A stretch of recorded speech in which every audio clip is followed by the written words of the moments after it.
Welcome to Happily Ever After is just the beginning. Keeping your relationship not just together, but happy, and we mean truly happy, is part art and part science. You've come to the right place. Here's your host, Leslie Dories. Love means never having to say you're sorry. That's according to the 1970 best-selling book, Love Story by Eric Siegel. I was only 10 when it was released, and even then, I thought that was one of the most ridiculous things I ever heard. In my view, the three hardest words to say aren't, I love you, but I am sorry.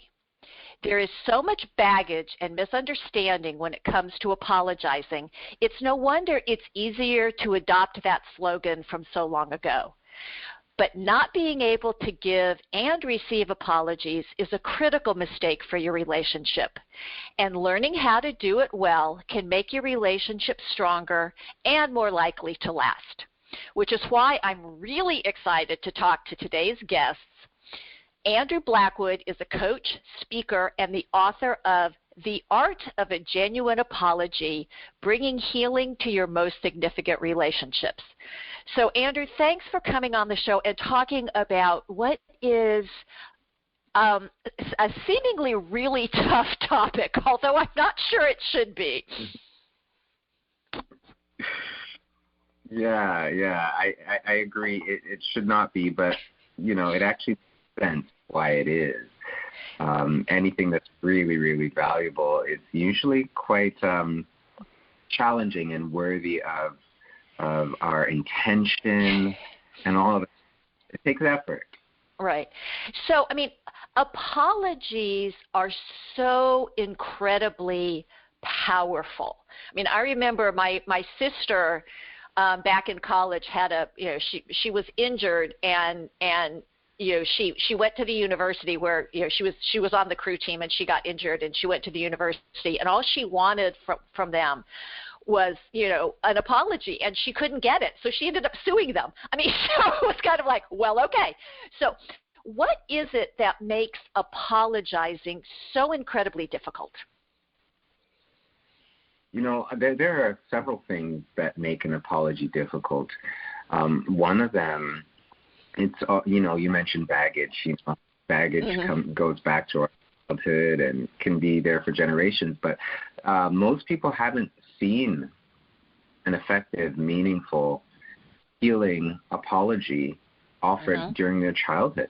They haven't received it, so it wasn't modeled, right? So we don't know what it feels like to receive one, and how can you really give something that you haven't experienced? So logically, from that standpoint, it makes sense, but not having one can leave us with a number of different meanings. Number one, it's not normal, right? So that leaves us thinking that being unfamiliar with it, but also being uncomfortable with it. I'm sorry, it's more than just two words to make it a genuine apology. It goes a whole lot deeper. So not having received it, not seeing it modeled well, causes us to think that, it's not necessary. Like, do you really need an apology? Hurt happens. Get over it. Move on. Apologies are for weak people. Right? These are the messages that we can walk away with from not having it modeled for us as children. Well, and it's so interesting that you say that because then there's kind of like the other way it gets modeled when we're kids, like, you need to go apologize to your sister. So I go apologize to my sister, but sorry. It's kind of like, forced apologies as well. I think we get into that, and then there's like also the over apologizing, right, for things that we shouldn't be apologizing for. It's like it's stop apologizing.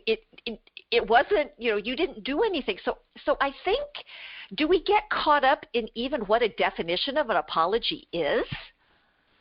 Certainly, and that's one of the reasons why I wrote the book. People think, it's so simple. Why would you need a book? But to your point, like, coerced apologies as children, it removes that important element about sincerity, about it being genuine, and about, what is the real point.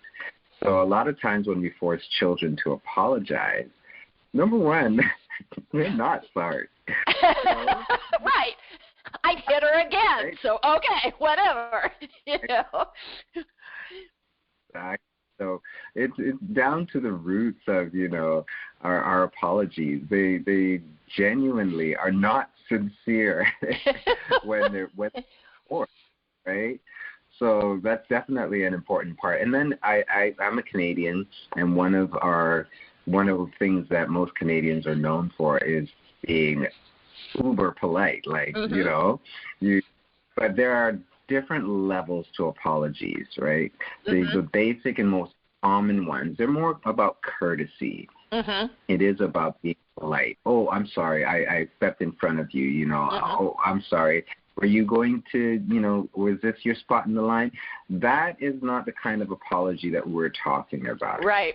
We're kind of apology that, where there's been hurt on a scale of 1 to 10, we're talking about from a 7 to 10, right? This is we're not going to get past this without some sort of significant acknowledgement. This is important. We won't be able to move forward. We're talking about emotional injury here. When you break a leg, okay, you're not going to just pretend like it didn't happen. You're not going to be able to move forward with full functioning without it being addressed. That's the kind of injury we're talking about that requires a genuine apology. So is that why, because you say in your book that simply saying I'm sorry and actually meaning it is not good enough. So why is that? If I am actually sincerely offering a sincere apology, I am truly sorry, why is that not enough? Well, why is sincerity not enough for an apology? That is, I take the time to talk about this in the book because just because you are sincere doesn't mean that your apology is going to be effective. It doesn't mean it's going to be aimed precisely and focused accurately on the other person's healing. So some examples of sincerity that are not accurately focused might be, I'm sorry. Sometimes we say sorry because we want to move past this moment. Correct. In other words, you could as well say, let's get over it. Just get on with this. Just shut up. Okay, I'll say what you need to say. I'm sorry because I sincerely don't want to be here anymore. Right? You want to move the moment. That is not going to bring healing to the other person. Sometimes people feel really badly for what they've done, right? But that feeling badly, that sense of guilt is more about them. That's more about regret than it is remorse, right? There's a difference. Regret is about how it's impacting me, how it makes me look, right? Or that I got caught. I regret that I got caught. If I knew this was going to happen, right? If I could take it back, that has nothing to do with your, how much sorrow you experience for causing the other person pain. Right. That is, remorse is this kind of heartfelt sorrow and a sadness because you've caused the other person pain. When we are focused on their pain, their injury, how their life has been impacted by our actions, regardless of our intentions, that's when you are on the right track. Well, and I love it because that's, I think, where some people really get caught up in that I did not intend to hurt you, right? And it's quite possible that I even had no idea that what I was doing was creating hurt for you. And, and I think that can be where people get caught up, because it's like, well, I said I'm sorry and I truly meant it. Why, let's move on, right? Because it does keep putting me in, kind of back on my heels, right? It's kind of like, what else do I do? And I jokingly, I use this expression with my clients, and most of them have no idea what I'm talking about. But and I am not Catholic, but in the Catholic tradition of, when you were self-flagellating, you'd wear something called a hair shirt, which was like a very scratchy thing against your chest that would like remind you that you have to do penance. And I think there's a real pushback, isn't there, about when is it how many times do I have to apologize for the same thing? And then that kind of puts in this lack of compassion, I guess, would be, I don't know quite to say what happens, but then it's like, okay, enough. What do we need to do to get over it? And then that kind of makes the situation worse, doesn't it? Yeah, it certainly does. And I mean, there's two angles to this whole experience of an apology. There's the angle from the person who's offering it, and then there's the angle from the person who's receiving it. Mm-hmm. Now, there can be problems on both sides. Mm-hmm. So let's start part of that dynamic where people are expecting apologies after apologies after apologies. Well, number one, if that person doesn't have a healthy understanding of forgiveness and healing, mm-hmm. they may continue to ask and expect an apology over and over and over, because they haven't chosen to forgive, and they don't understand that forgiveness is not just about how you feel. There's a choice, but then there's a process of healing. So if they're not aware of that process, they may be stuck there. So you're not necessarily responsible for whether or not someone receives your apology. You are responsible for how you offer it. Okay. So let's come back to the person offering the apology. A lot of the times when we're offering an apology, we are missing critical elements. So the depth of injury is not fully addressed. So like you mentioned with your sister who wanted an apology from an institution, that is so common, and institutions fail time and time again to address the situation. And a lot of the times people don't need to hear the word "I'm sorry." Right. What they want is an acknowledgement. They want an acknowledgement of the suffering that the other person has experienced. And, when we recognize that, when we're offering an apology in our most intimate relationships, we are not focusing on intention. We want to focus on impact. Right. How did my actions impact this person, regardless of my intentions? And that's why an apology, an effective apology, a genuine apology, is going to be more of a dialogue than a monologue, because you're going to want to hear from this person, right? We'll get into all the steps of it, but there's an important element about empathy and having that empathy be accurate. To say, when I did this, I imagine it impacted you this way. Like, you're going to want to hear from the other person so that you can address the pain. It's like when you go to the doctor. If you're in pain and you don't tell the doctor where it is, there's going to be looking at you. Okay, I cannot help you unless you help me help you. And that's an important, a genuine and effective apology. Well, I love that. So this is Happily Ever After is just the beginning on webtalkradio.net. I'm Leslie Dories, and I'm talking with coach, speaker, and author Andrew Blackwood about the importance of knowing how to give a true, heartfelt, and genuine apology. If you have trouble saying I'm sorry, or if your partner does, you're not alone. But it's going to cause problems in your relationship. Either the problems are happening now, or they will eventually show up. Because knowing how to apologize well is part of repairing any breach that leads to feeling disconnected from each other. And if you want to learn this critical skill, I can help. I invite you to get in touch with me and schedule your free, no obligation 5-star relationship call. You can reach me by phone at area code 919-924-0463. Again, that's 919-924-0463. Or you can shoot me an email at Leslie, Lesli, at foundationscoachingnc.com. That's FOUNDATIONS, coaching, N as in Nancy, C as in Charlie.com. And now I want to get back to this conversation about genuine apologies. So, Andrew, can you describe what the components of a genuine apology are? Yeah, certainly. There are 4 steps to a genuine apology. And before I like to go into the steps, like the how-to, I want to talk about some of the essential ingredients that go into making a genuine apology. It's like baking a cake or, this wonderful smelling bread. If you are missing some ingredients, it's not going to come out right. So there are 5.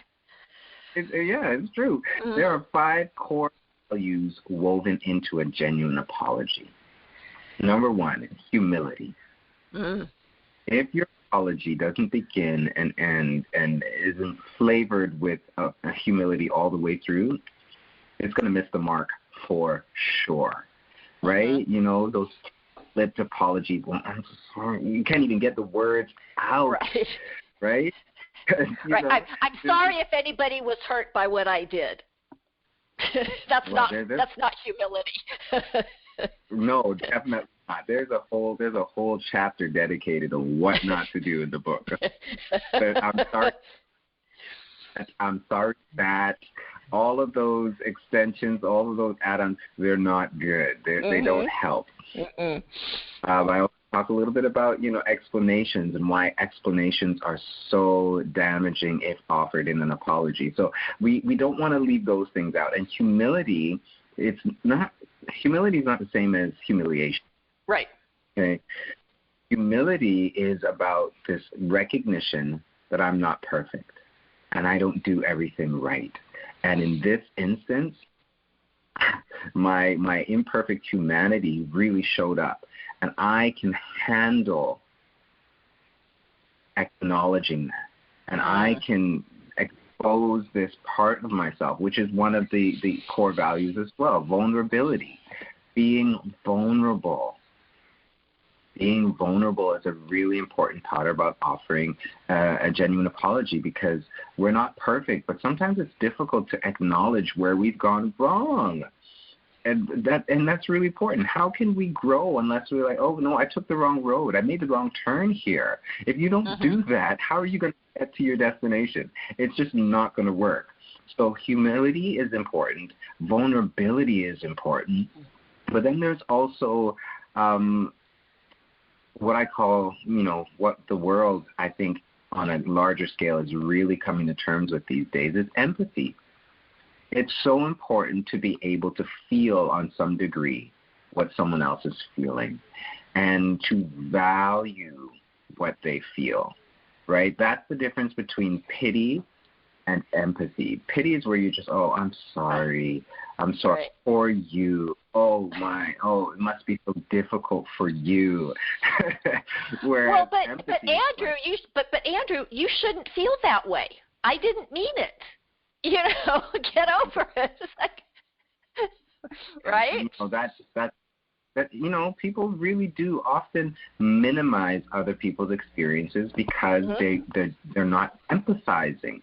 Maybe it's difficult for them to empathize because they never had that experience, or they have a higher pain point, a higher threshold for certain things. But that's part of being in a relationship with someone who is not you.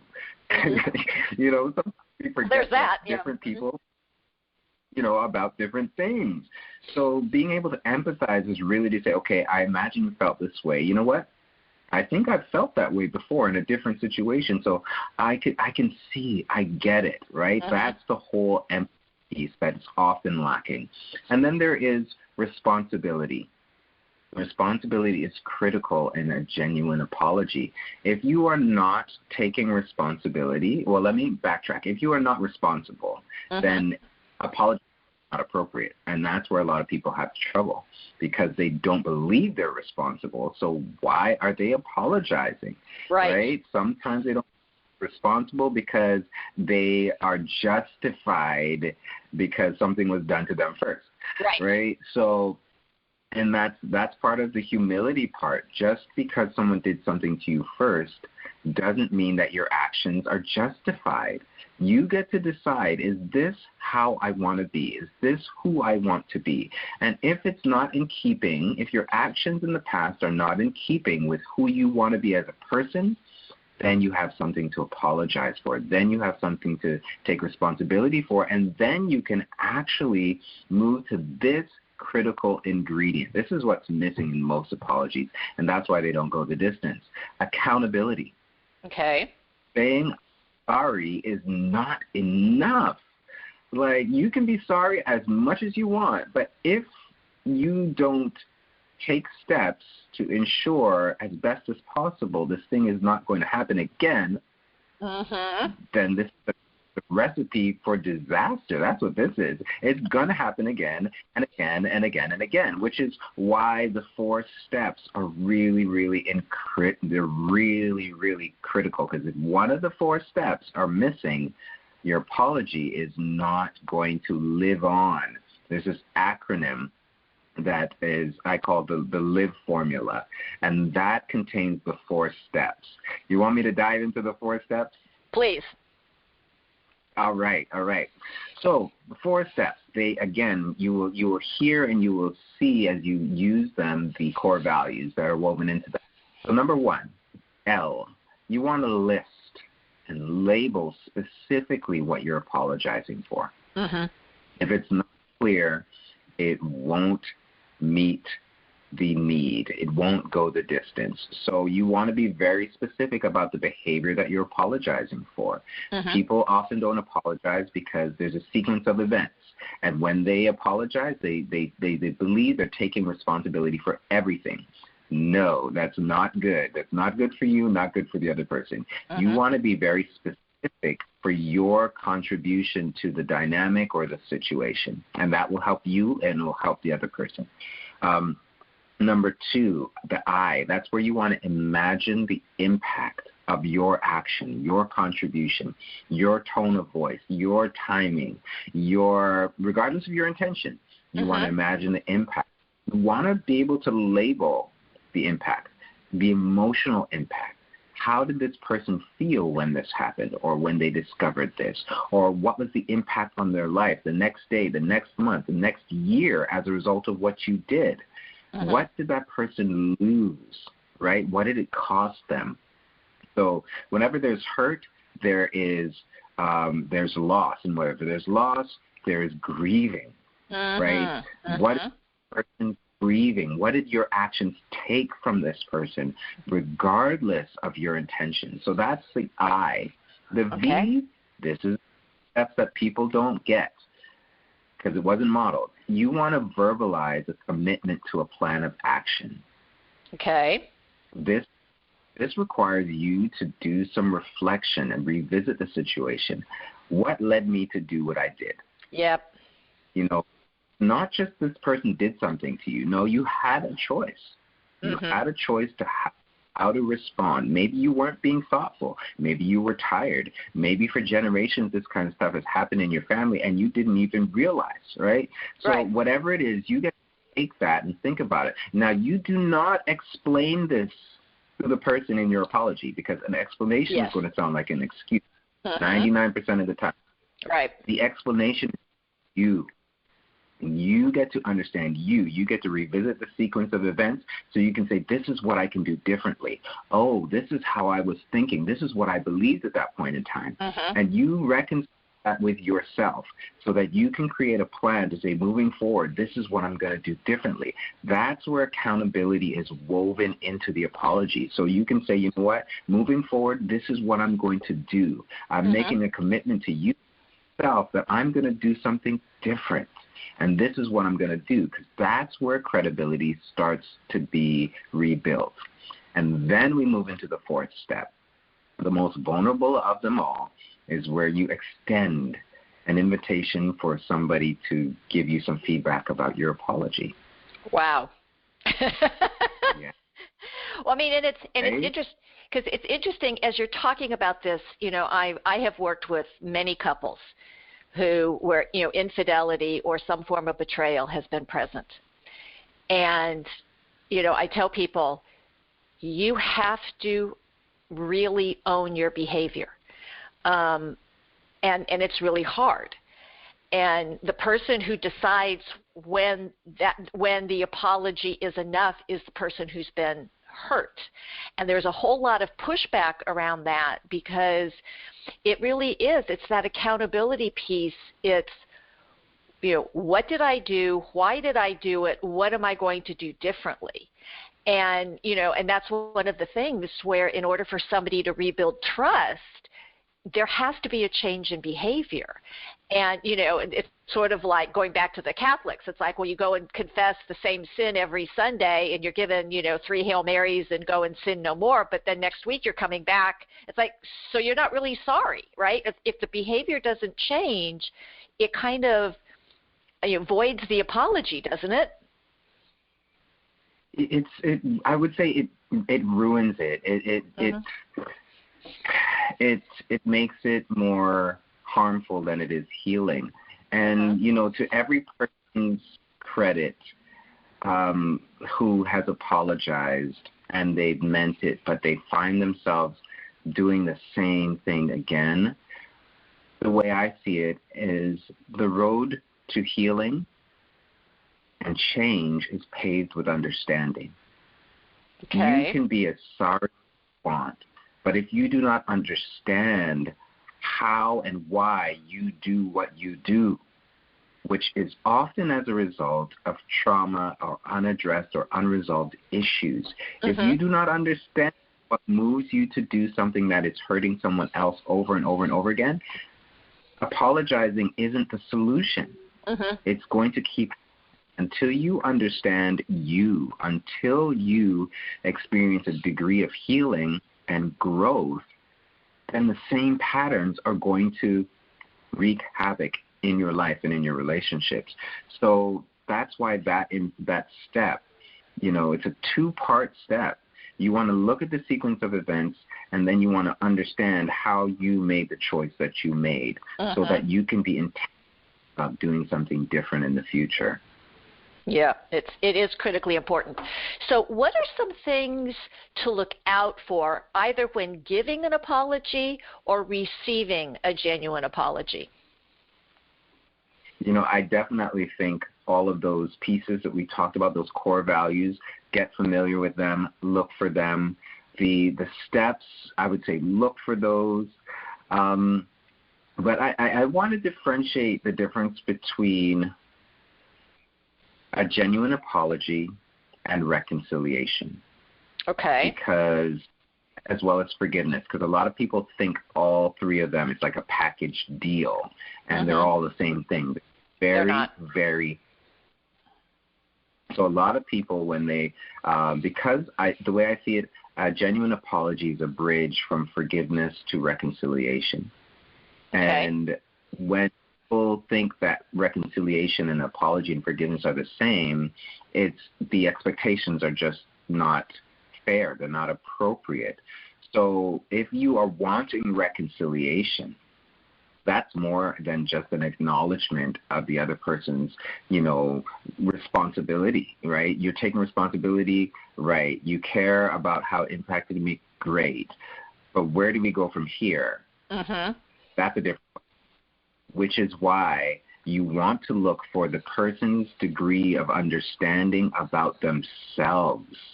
Yes, we want empathy for us, but do they understand who they are, why they do what they did, and why they do, and are they going to do it again? Right.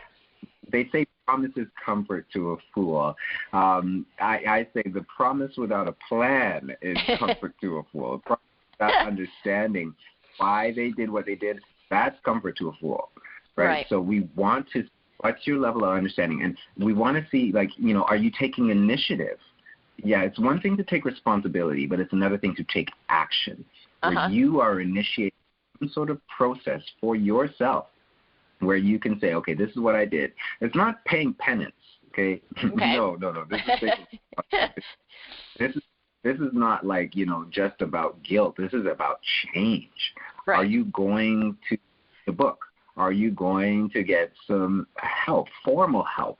Are you going to reorganize your life and your priorities? Because that I will see, right? I can forgive you, right? But, reinstating us to the same degree of trust and closeness and intimacy, that's not automatic. You don't get a free pass just because I forgive you. It doesn't have the right to come back in and mess up my life all over again because you haven't sorted yourself out. That's not my responsibility. So when somebody's offering an apology, if there isn't that degree of understanding about themselves and their action, and they're not taking initiative, and they're not ready for reconciliation, forgive them, sure, right? Receive their apology, sure, but will you trust them to re-engage in your life to the same degree? Nope. They get that readiness, and we get to do the same when we're apologizing, right? What are we moving forward into? That's the part we want to be very clear about. Well, and it's really interesting because one of the things that I've read into in receiving an apology, in actually offering forgiveness, is this discrepancy between, well, if I forgive them, it means it was okay for them to do it in the first place. It's like, no. That's not what it means. It means that you are accepting their remorse. I love that distinction between regret and remorse, because remorse is really about I am truly sorry for the impact of my behavior, and I am making efforts to do it differently. And again, obviously, change of behavior over time, it takes a little bit of time for somebody to first see the change of behavior and then to accept that it's real, that it's not going to go away. And that's part of that reconciliation process, which you so wonderfully described as starting with a genuine apology, because there can be no reconciliation without the understanding of, here's what the impact of my behavior was, even if that wasn't my intent, which is where people get caught up. So could you share where people can learn more about the components and how to put them together and move forward in this thing that so many of us have not really experienced, especially not as children, because a lot of times parents don't apologize to kids, which is also a problem, but that's a subject for another show. But can you please let people know where they can get more information? Certainly. CoachDrew.ca is the easiest way to find me. Yes, my book is on Amazon. You can find it on my website. And I also just released the course, the online version for the book. So a lot of the content that we talked about, as well as some insight into forgiveness, is a part of that course as well. Well, terrific, because a good apology is worth its weight in gold when it comes to keeping your relationship on track. And as you've heard, learning to give one is simple.